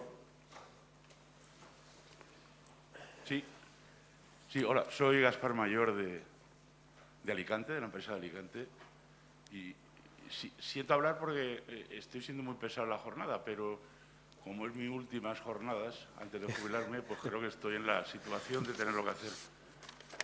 Yo, me sabe muy mal, Anselmo, pinchar el globo, pero cuando oigo a Sorcha, de Sorcha no puedo hablar porque soy un admirador absoluto de Sorcha hace muchos años. Y me quedo absorto cuando oigo las cosas que hacen. Pero hacen las cosas que hacen porque hace muchos años, cuando en este país el Ministerio de Fomento, que entonces se llamaba como se llamara, solo hacía viviendas para vender, para generar un motor económico brutal, y llevarnos a donde nos ha llevado, porque todas las crisis que hemos tenido no han sido gratuitas, han sido provocadas. Han sido provocadas por políticas públicas erróneas. Mientras nosotros hacíamos eso, y luego, como tú has dicho, hemos tenido que descalificar miles de viviendas, lo cual es prueba del error. Hacíamos viviendas para gente que lo necesitaba y cuando esa gente tenía la vivienda, la descalificaba porque no la necesitaba. Entonces, ¿por qué hemos destinado el dinero público? Mientras hacíamos eso, ellos construían viviendas. Y entonces ellos ahora hablan de gente y nosotros no podemos hablar de gente. Yo no puedo hablar de personas. Es que tengo tanto agobio de tener viviendas para solucionar el problema de la gente que inunda nuestras oficinas con demandas urgentes, que no puedo hablar de personas. Se me ponen muy lejos esas políticas. Entonces, yo me alegro que ahora estemos en una línea, pero deberíamos de partir de la autocrítica, porque si no partimos de la autocrítica es difícil. Y dos cosas más muy rápidas. Una, yo creo que uno de los éxitos de Europa, y ella sabe que yo estaba muy cercano a CECODAS en su momento, es la fuerza que tiene el sector público, el sector privado sin ánimo de lucro. En España es testimonial. En mi ciudad Cáritas tiene 3 viviendas y Cruz Roja tiene 1 y la Fundación de las Hermanas de no sé qué tiene 2. En Europa hay millones de viviendas en manos de... Yo creo que eso es una asignatura que tenemos pendiente. Y para solucionarlo siempre acudimos a lo mismo, a los privados. Y los privados con ánimo de lucro, y perdona que lo diga, los privados con ánimo de lucro, pues son privados con ánimo de lucro. Y entran en el sector del mercado que pueden entrar, porque sería un suicidio entrar a 3 euros el metro cuadrado del alquiler, obviamente. Y lo último, ¿no os parece que es una trampa? A mí me suena tramposo y dirijo un programa que se llama Alquiler Asequible. Y dirijo un programa que se llama Alquiler Asequible. Pero la palabra asequible, y me ha apuntado al carro, me suena una manera de... Es que todas las palabras que salen son fuertes, pero una manera de creer que estamos haciendo algo por la gente que lo necesita. Y realmente nuestro objetivo no es el que va a la vivienda asequible. Ahora mismo hay tanta necesidad de alquiler social, puro social, que a veces decimos yo mismo que no puedo hacer vivienda social porque no tengo recursos para hacer vivienda social, porque esos recursos que me llegan son limitadísimos y me dan para hacer 10 viviendas o 15 viviendas, pues mato mis vergüenzas diciendo que tengo un programa de alquiler social en el que tengo 1000 viviendas de alquiler. Pero estoy atendiendo a la gente que no viene a mí. La gente que viene con emergencia habitacional no la puedo llevar a alquiler asequible, la tengo que llevar a otro sitio, con excepciones del que se queda sin vivienda por el trabajo, ¿no? Entonces, yo matizaría más esfuerzo en vivienda social, por favor, más esfuerzo en el parque de vivienda social y más esfuerzo en implicar a gente, no sé cómo lo podemos hacer, pero implicar a entidades sin ánimo de lucro que se metan de verdad, en serio, de manera profesional en esto, no de manera testimonial. Muchas gracias, Gaspar. Si podéis pasando el altavoz aquí a la segunda persona que quiere intervenir y mientras podéis ir respondiendo, ¿no? Porque ahora va a pasar... Si queréis hacer alguna... Yo, el más esfuerzo en la vivienda social no tengo ninguna duda y lo comparto plenamente. Es una cuestión ya de dotación presupuestaria que obviamente depende del Consejo de Ministros, siempre en última instancia, ¿no? Pero no tengo ninguna duda. Yo me atrevería a decir, que no lo voy a decir, que había que multiplicar por X el parque público de 290.000 viviendas en X tiempo. Pero como no tengo autoridad suficiente para decirlo, no lo digo. Pero evidentemente había que esas X despejarlas. Pero con compromisos ciertos. Compromisos ciertos. No sé, no puedo, lógicamente, poner las X, porque igual... pero evidentemente es lo que tendría que pronunciarse, sea el gobierno que sea. Oye, ¿cuánto voy a hacer y por cuánto voy a multiplicarlo? ¿En qué tiempo? Ese es el primer objetivo, pero contundente, que habría que resolver en España. Pero permítanme que no ponga las X porque no estoy autorizado. Bueno, ¿Tú quieres intervenir? Mientras se conozcan las X, yo creo que aquí hay una cuestión muy importante que a veces quizá no le prestamos la debida atención, y es si realmente tenemos información rigurosa y conocimiento cierto del mercado. Yo creo que ha llegado el momento de aprender muchas lecciones, de ser muy quirúrgico, de gestionar los fondos de forma muy rigurosa, y hay dinero, es decir, por primera vez estamos hablando de los fondos Next Generation, ayer se habló muchísimo, todos los planes, Anselmo, que acabas de explicar, es decir, hay dinero, quizá no el que todos esperamos hasta que lleguemos a ese ideal 1.5 del PIB que nos acercaría, imagínate, unas dotaciones presupuestarias progresivas, pero creo que tenemos que conocer cuál es la realidad del mercado inmobiliario en nuestro país. ¿Cuántas viviendas, las llamadas viviendas vacías, hay para movilizarlas? Es un eterno debate. Es decir, tenemos que tener información e información de calidad para realmente saber cuánto necesitamos. A ver, salta siempre una cifra. Es decir, en España, por los estudios que se han hecho, pues se necesitan, la cifra que yo he leído en reiteradas publicaciones, entre 1 millón y 1,5 millones de vivienda asequible. Bueno, oye, pues no lo sé. Pero, bueno, pues efectivamente estamos en cifras lejanas. Pero lo que quiero decir es que creo que hay que hacer realmente un esfuerzo para conocer qué realmente se necesita, porque ahí nos permitirá ser más eficaces. En efecto, y ahí profundiza mucho la ley de vivienda. Evidentemente obliga a las comunidades autónomas, que son las competentes en materia de vivienda, a procesar esa información y a hacerla pública para que podamos agregarla y tener un criterio mayor a la hora de tomar decisiones en política de vivienda. La información no es todo lo buena que quisiéramos tenerla, eso es cierto. Tenemos algo de información y nos manejamos con ella, pero hay que profundizar en ello y tener muchísima más, totalmente de acuerdo, para acertar mejor en el tiro que queramos plantear. Yo, por ejemplo, la cifra de los 3 millones de viviendas vacías, me he vuelto loco para localizarlas, o no digo que no sea, no lo digo que no lo sea, pero tengo mis dudas, tengo que reconocerlo, porque no acabo de verlo claro. 3 millones de viviendas vacías yo no las veo en España. Es muy posible que no estén. Nosotros, según ese dato, nosotros en Sevilla tendríamos que tener un 14% de viviendas vacías. En Sevilla sí hemos hecho un análisis y un estudio de la vivienda vacía basada en los consumos y en el padrón, en la actividad dentro de las viviendas, y separándolas de las que eran turísticas y separándolas de las que tenían otra actividad asociada, ya sean oficinas o cualquier otra cosa. Y de 14%, cuando hicimos el estudio estaba ya en el 7%, y eso fue en el 2017, y la tendencia era de bajada, ¿no? Entonces, nuestras estimaciones son que ya estamos por debajo del 5%, que sabes que es un porcentaje que necesitamos para que el mercado pueda funcionar, porque si alguna persona se quiere mover de vivienda, tiene que encontrar otra vivienda que esté disponible, ¿no? Pues si no... Cierto. Entonces, bueno, es verdad que hay que hacer un análisis muy concreto sobre el territorio y muy preciso para poder tomar opiniones. Perdón. Soy Ángel Fernández de Getafe. Planteamientos para los tres intervinientes. Sí que yo creo que tenemos que pensar en qué es el mercado. O sea, el mercado no es global, no es un único mercado global, como estáis indicando. O sea, las realidades de España son muchas. No podemos hablar de que solo haya unas zonas muy tensionadas y otras nada. Hay zonas también intermedias, por supuesto, pero los problemas son distintos. Pero en Europa también pasa. También tenemos que conocer un poco lo que ha sucedido en estos años. O sea, nos hemos encontrado periodo 2017-18 que el mercado del alquiler funcionó mucho porque la gente no podía encontrar vivienda, porque había una parálisis del mercado de vivienda y se pusieron muchas viviendas en alquiler y funcionó y no venían tantas personas a decirnos no encuentro vivienda. Los que no encontraban vivienda eran los que estaban con una situación de paro, que de eso no hemos hablado, y esto es muy importante, o sea, el mercado de la vivienda, sin complementar con medidas sociales de activación del empleo, todo esto, es una quimera.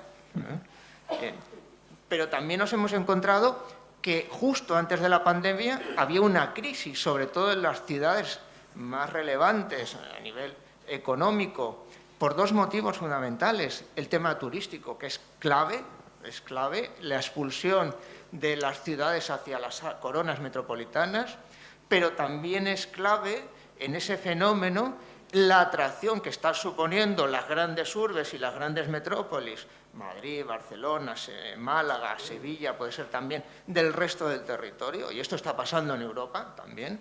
O sea, el problema de la tensión de la vivienda no sucede en ciudades pequeñas o medianas de otros muchos países, no es lo mismo, no tiene nada que ver. Y ese fenómeno migratorio interno, de alguna manera, porque hay una atracción del mercado de trabajo de estas grandes ciudades y esto genera movimientos de las personas.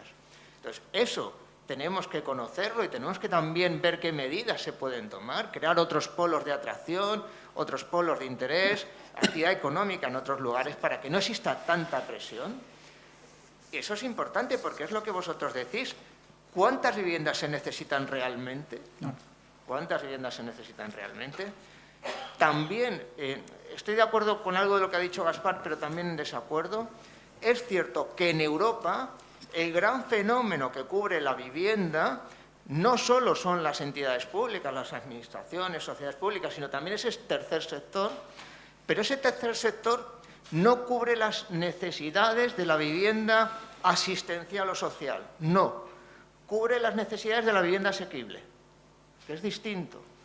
También hemos visto que la tendencia en Europa de esos parques públicos, sociales, de tercer sector, a lo largo de las 4 o 5 últimas décadas ha ido disminuyendo. También la presión se ha notado ahí.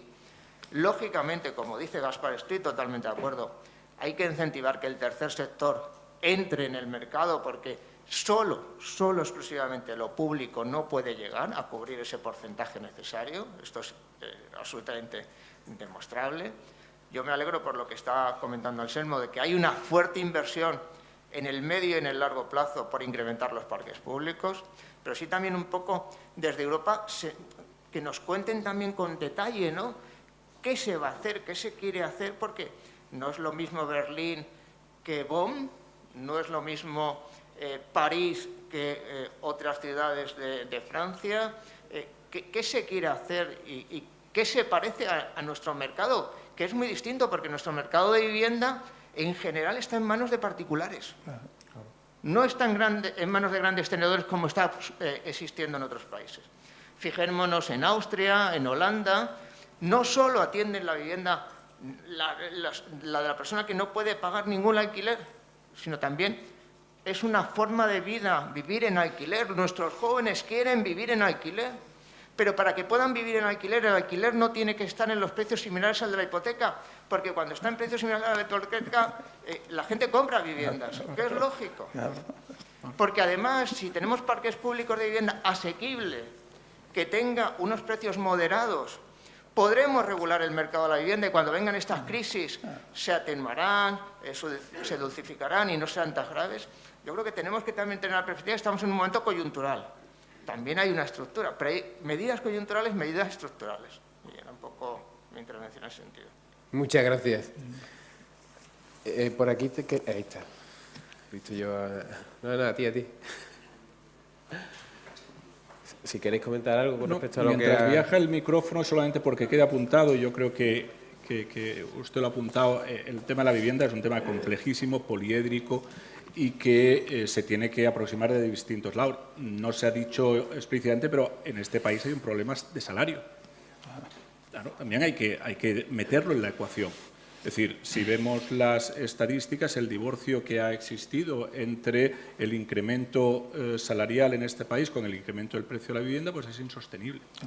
Es decir, que ahí tenemos también otro problema. Claro, dice, no, mire usted, es que es lógico, es que si usted sube los salarios, aparte, y dejo al lado los temas de competitividad, que eso los dejo a un margen, si usted sube los salarios, lo único que va a provocar es que suba el precio de la vivienda. Es que, claro, correlativamente tienes que ampliar el parque de vivienda. Es decir, son medidas estructurales, pero porque quede dicho, en este país tenemos un problema de salarios en relación con el mercado de la vivienda.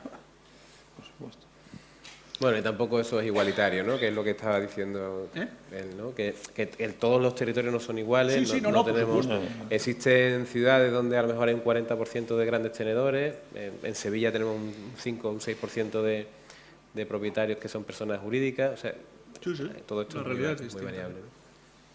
Hola, buenos días. Yo soy Pilar Pérez, soy gerente de la empresa de viviendas de la Diputación de Sevilla.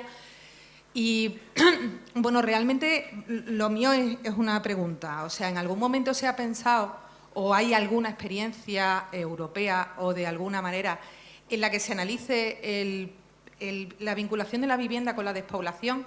Lo que me refiero es que, desde el punto de vista de los pueblos, lo que nos encontramos es que tenemos carreteras, centros de salud, institutos, más o menos perdiendo población, suelo barato, pero no somos atractivos para las ciudades. No somos atractivos porque la ciudad tira mucho con el empleo, con lo cual es verdad que los jóvenes pues, se vinculan a la ciudad donde trabajan y no entienden como suficiente salir al pueblo. Pero realmente el efecto mental es una ficción, porque yo puedo tardar en Madrid, en un barrio de propio Madrid, a mi centro de trabajo, prácticamente lo mismo que desde el Ronquillo, que es un pueblo a 20 kilómetros, a la ciudad, en una autopista de 4 carriles, ¿no? Lo que sí nos ocurre es que cuando acudimos a pensar que la vivienda puede ser realmente un imán para solucionar nuestros problemas de despoblación, las políticas están separadas. Yo tengo que ir a desarrollo rural y en desarrollo rural no entienden de vivienda. Entiende de vivienda el Ministerio. Entonces, ¿hay alguna experiencia o alguna manera de entender que verdaderamente la vivienda sí puede competir o sí podría competir un poco con el empleo para volver a atraer a la gente de la ciudad a los pueblos, al contrario de lo que se hizo, que se nos atrae de la ciudad a toda la gente de los pueblos? ¿Podría responder en general a los puntos? Claro. Sí.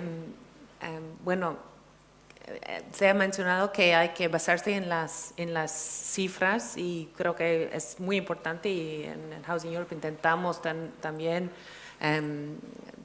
usar como base de nuestro trabajo las cifras, la evidencia, pero hay que volver a esa cifra muy clave que salió en esta ley de vivienda y eso lo del 1,6. 1,6. O sea, incluso si la situación no es ideal en otros países, cuando vemos los otros países con sistemas parecidos, incluso Irlanda está subiendo a 6%, si vemos incluso Porto, hay un porcentaje de vivienda social de 6%. Así que igual no hay un sistema perfecto, pero 1,6, un porcentaje de vivienda social es objetivamente extremadamente bajo. O sea, y estamos viendo que, bueno, Dinamarca, Austria, un cuarto de su vivienda social, un cuarto, 25%. En algunas ciudades sube hasta 60% en algunos países. Así que creo que no hay que olvidarse de eso, punto muy básico. Y el hecho de que el trabajo tremendo que hemos visto ayer sobre que están los actores públicos actuando para resolver diferentes problemas sociales, podría, con números más grandes, con cantidades más grandes, esos tipos de intervenciones podrían ser multiplicados y son necesarios esos tipos de intervenciones. Así que no hay que olvidarse de las cifras básicas y estoy de acuerdo, claro, con el comentario que hay muchos contextos diferentes y por eso vemos, por ejemplo, el Eurostat, las cifras que usan la Comisión Europea son estadísticas nacionales que casi son útiles para cuando se habla de vivienda, porque los contextos cambian tanto entre países y entre ciudades mismo. Así que estamos de acuerdo con eso. Y lo de la desertificación, o sea, shrinking cities, no sé cómo se dice, o sea, el comentario sobre los pueblos que están vaciando. Claro, 50% de las zonas semi-urbanas en Francia se están encogiendo, ¿no? Sí, sí. Y vemos que, claro, vemos, por un lado, muchas veces son las viviendas sociales que se quedan con muchos problemas, porque los servicios salen de esas zonas, los bancos, por ejemplo, las escuelas, y muchas veces los únicos entidades públicas que se quedan son la vivienda social y están enfrentados por muchos problemas con el aislamiento social claro, no se puede afrontar eso solo. Tiene que ser un plan con la movilidad, con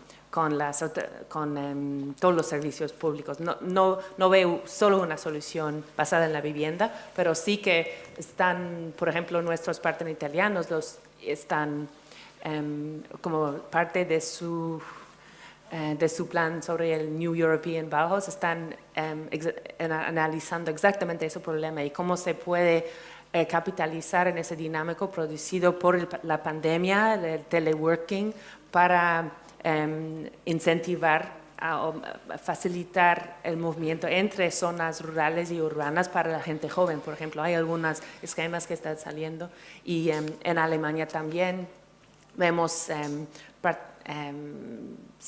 planes basados en la movilidad no en la vivienda, pero en movilidad para afrontar ese problema de shrinking cities. Sí. Así que hay muchos ejemplos. Y eso, y otra cifra que quería, la última es, creo que cuando estaba preparando eso, vi que en España 45% de adultos entre 25 y 34 están viviendo todavía con sus padres. Y yo creo que esto va a ser, cuando hablamos de vivienda en el futuro y estamos, ¿cómo se dice? Desfalleciendo el futuro, o sea, la gente joven. ¿Cómo?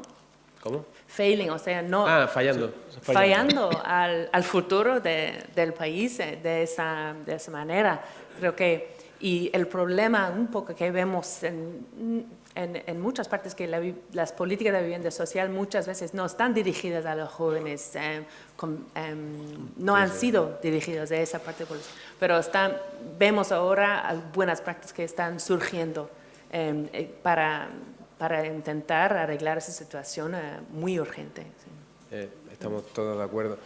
Ya deberíamos terminar, pero tenía ahí una mano levantada y vamos con la intervención, esta última intervención, cerramos ya la mesa, salvo que los ponentes quieran comentar. Un segundo, para el reto demográfico que habían planteado muy rápidamente. Evidentemente es necesaria una mayor coordinación transversal entre todos los ministerios. En ese sentido, la Ley de Vivienda crea el Consejo Asesor de Vivienda que va a obligar a una mayor coordinación entre todos los ministerios. Primera cuestión. Y la segunda, hay un programa de ayuda en el Plan Estatal 18-21 para los jóvenes y el reto demográfico, en el cual damos ayudas mayores para el alquiler o la compra incluso de vivienda en municipios de menos de 5.000 habitantes, y en el nuevo plan se va a hacer para municipios de menos de 10.000 habitantes. En la experiencia del Plan 18-21 ha tenido mucho éxito en La Rioja y en Extremadura. Simplemente para un inciso, nada más. Consejo asesor en el que también está el privado, además. No, también, pues como debe ser, claro. No, es una buena aportación. Claro. Muy bien, gracias. Sí, buenos días. Yo soy Javier Burón del Instituto Municipal de Vivienda de Barcelona. Y yo quería felicitar a Anselmo. Le voy a decir alguna cosa en público que ya hemos hablado Anselmo y yo en privado. Porque yo creo que hay un intento verdadero de estructurar un sistema o de tratar de poner las bases de un sistema que a futuro dé resultados. Que, si me permitís, bueno, es no perder todo lo que tiene que ver con el régimen jurídico de la vivienda protegida, la calificación definitiva, etcétera. Es, bueno, lo que tengamos no lo perdamos, generar más y con un montón de actores, o todos los actores posibles, y además poner el foco en algunas zonas del territorio que están especialmente dañadas, ¿no? Y bueno, yo creo que estamos intentando aprovechar el viento de cola de los fondos europeos y un contexto económico presupuestario nacional también distinto, etcétera. Pero yo reitero que creo que yo sigo los temas de vivienda desde 1995 y es la primera vez que veo un intento serio de poner en marcha una política estructurada que tiene vocación de ser política de Estado. Pero lo mismo que digo esto, dos o tres matices sobre cosas que me preocupan, no probablemente de aquí a 5 años, ni de aquí a 10, pero sí para la estructuración de un sistema que tenga capacidad de vertebrar de verdad. Nos ha comentado Sorcha, no lo ha dicho, no le he puesto todos los apellidos, pero estaba hablando del sistema francés, cuando dice ley de solidaridad urbana que obliga a los municipios a que tengan determinado número de viviendas dedicadas a políticas sociales de vivienda, financiación pública o financiación sin ánimo de lucro, se refería a la Caja General de Depósitos, a la libertad y a la contribución de los trabajadores al esfuerzo de la vivienda asequible, y diversos tipos de proveedores, las SLMs. Claro, del sistema que se está intentando poner en pie, ¿qué nos falta? Bueno, yo voy a ser claro, hay que subir las reservas legales obligatorias de suelo para vivienda protegida, porque con los actuales niveles producimos muy poca vivienda protegida y de esa muy poca es de alquiler. Sigamos los informes de ejecución de la LSU francesa y veremos que respecto de los objetivos se alcanzan siempre una parte menor, que es normal. Pero yo insisto, hay que subir la reserva de suelo para vivienda protegida, no por capricho, no por fastidiar a los propietarios privados de vivienda, sino porque endógenamente y sin más, caído del cielo, no generamos vivienda protegida de alquiler. Después me preocupa que vayamos a disponer de fondos a corto plazo, pero no generemos instrumentos financieros a medio y largo plazo. ¿Qué pasa después de junio del 26, cuando dejemos de reportar sobre el Next Gen? ¿Qué papel tiene el ICO? ¿Qué papel tienen los institutos de finanzas de las comunidades autónomas? De los instrumentos financieros que hay ahora mismo a disposición en la Unión Europea para generar bolsas estables, ¿cuáles estamos intentando? Y yo ahí creo que no está habiendo suficiente profundidad. Por ejemplo, estamos hablando de qué hacemos con los 70.000 millones de euros de subvenciones del Next Generation, pero no de los 70.000 millones de euros de fondos blandos otorgados por la Unión Europea. Y ahí tenemos oportunidades como sector de vivienda. Y acabo con una cosa. A mí no me molesta especialmente lo de dinero público para vivienda protegida durante 15 años. No me parece correcto, creo que se podría dimensionar de otra manera, pero el concepto en sí no me repele. Es decir, temporalmente el sector público y el privado se alían para que una parte del stock... Bueno, pero aprendamos de lo que les está ocurriendo a los colegas en Nueva York o en Alemania, con dos sistemas distintos. En Alemania las ayudas son subvenciones a fondo perdido para periodos largos y en Nueva York son ayudas financieras para préstamos muy blandos. Ellos han llegado a generar bolsas muy importantes, pero como el momento de generación de su sistema tuvo un inicio, como nos ocurre a nosotros ahora, también hay un momento temporal donde la mayor parte de esas subvenciones a fondo perdido o créditos vencen y tienen unos problemas brutales porque partes del stock de oferta que estaban fuera del mercado les entran en el mercado a chorro. Tenemos que dar una vuelta a cómo conseguimos algo a 5, a 10, a 15 y con capacidad de seguir a futuro. Pero, insisto, yo felicito porque creo que es la primera vez que tenemos un intento serio de poner en marcha algo estructural. Bueno, me parece que no sé si queréis decir algo más, pero no, se va a quedar el personal sin desayunar como no salgamos ya corriendo de esta sala. Te agradezco, tenía por aquí más peticiones, pero de verdad que bueno, es una pena. No, ya tendremos otras oportunidades, continuaremos, el café está ahí, vamos a ir todos para allá. Yo creo que podemos seguir charlando sobre el tema porque es inmensamente interesante. Muchísimas gracias a todos y muchísimas gracias a los ponentes.